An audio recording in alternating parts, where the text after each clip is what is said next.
ഞങ്ങൾ നിൽക്കുന്നത് ചേലക്കര പോലീസ് സ്റ്റേഷന്റെ മുന്നിലാണ്. ഇന്ന് 13-ാം തീയതി ഡിസംബർ മാസം തദ്ദേശ സ്വയംഭരണ സ്ഥാപനങ്ങളിലേക്കുള്ള തിരഞ്ഞെടുപ്പിന്റെ റിസൾട്ട് വന്ന ദിവസമാണ്. ഞങ്ങൾ നിൽക്കുന്നത് ഇന്ന് വ്യാപകമായിട്ടുള്ള ആഹ്ലാദ പ്രകടനങ്ങളുടെ ഇടയിൽ വ്യാപകമായി പടക്കം പൊട്ടിച്ചത് നമ്മൾ കാണുകയുണ്ടായി. നമ്മുടെ ചേലക്കര തോന്നൂർക്കര പ്രദേശത്ത് പൊട്ടിച്ച പടക്കങ്ങൾ നിർമ്മിച്ചിട്ടുള്ളത് പരിശുദ്ധ ഖുർആനിന്റെ ഏടുകൾ കൊണ്ടാണ് പടക്കം നിർമ്മിച്ചിട്ടുള്ളത്. തോന്നൂർക്കര പള്ളിയുടെ മുന്നിൽ ഉൾപ്പെടെ വ്യാപകമായി പൊട്ടിച്ച പടക്കങ്ങളിൽ മുസാഫിന്റെ ഏടുകൾ നമ്മൾ കാണാൻ കഴിഞ്ഞു. അതിന്റെ ഭാഗമായി ഞങ്ങൾ അന്വേഷണം നടത്തിയപ്പോൾ തോന്നൂർക്കര പാറപ്പുറത്ത് സ്ഥിതി ചെയ്യുന്ന കൈരളി എന്ന് പറയുന്ന ഒരു പടക്ക കടയിൽ നിന്നാണ് ഈ സാധനം വിറ്റഴിച്ചിട്ടുള്ളത്.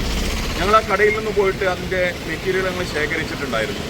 അപ്പോൾ അവിടെ ധാരാളം മുസാഫിന്റെ ഏടുകൾ കൊണ്ട് ഉണ്ടാക്കിയിട്ടുള്ള ധാരാളം പടക്കങ്ങൾ ആ കടയിൽ നമുക്ക് കാണാൻ കഴിഞ്ഞു.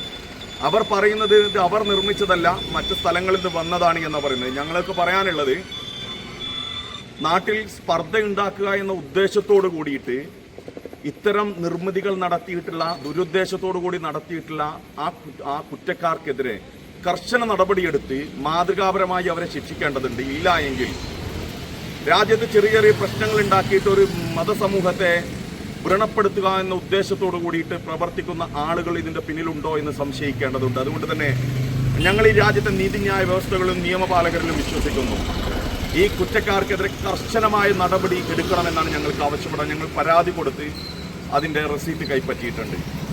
ഇതിന്റെ കർശന നടപടികളുമായി അധികാരികൾ മുന്നോട്ട് പോയിട്ടില്ല എങ്കിൽ social democratic party of India SDPI ശക്തമായ സമരവുമായിട്ട് തെരുവോരങ്ങളിൽ ഉണ്ടാകുമെന്ന് മാത്രമാണ് ഞങ്ങൾക്ക് ഈ അവസരത്തിൽ പറയാനുള്ളത്. അതുകൊണ്ട് തന്നെ ഇത് ഞങ്ങളെ കേൾക്കുന്ന മുഴുവൻ ജനാധിപത്യ മതേതര സമൂഹവും നാടിന്റെ മതസാഹോദര്യവും സൗഹൃദവും നിലനിർത്തുന്നതിന് വേണ്ടി ഇത്തരത്തിലുള്ള പ്രവണനം നടത്തുന്ന കുറ്റക്കാർക്കെതിരെ പൊതുസമൂഹം ജാഗ്രത പുലർത്തേണ്ടതുണ്ട് എന്ന് മാത്രം പറഞ്ഞുകൊണ്ട് നിർത്തുന്നു. ജയ് ഹിന്ദ്.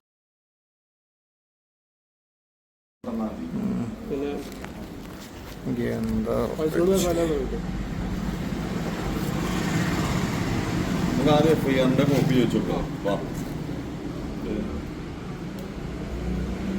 എല്ലാരും കൂടി പോകണ്ട, ആദ്യം അത് 2-3 പോയാൽ മതി. ചാനലർ വേറെ പറഞ്ഞിട്ടുണ്ട്, അവിടെ പ്രശ്നമില്ലേ? നമ്മൾ ചാനലിനെ അറിയിച്ചിട്ടുള്ളൂ. അലമ്പാവുമ്പോ അലമ്പില്ലാണ്ട് നമ്മൾ ശ്രമിക്കാം.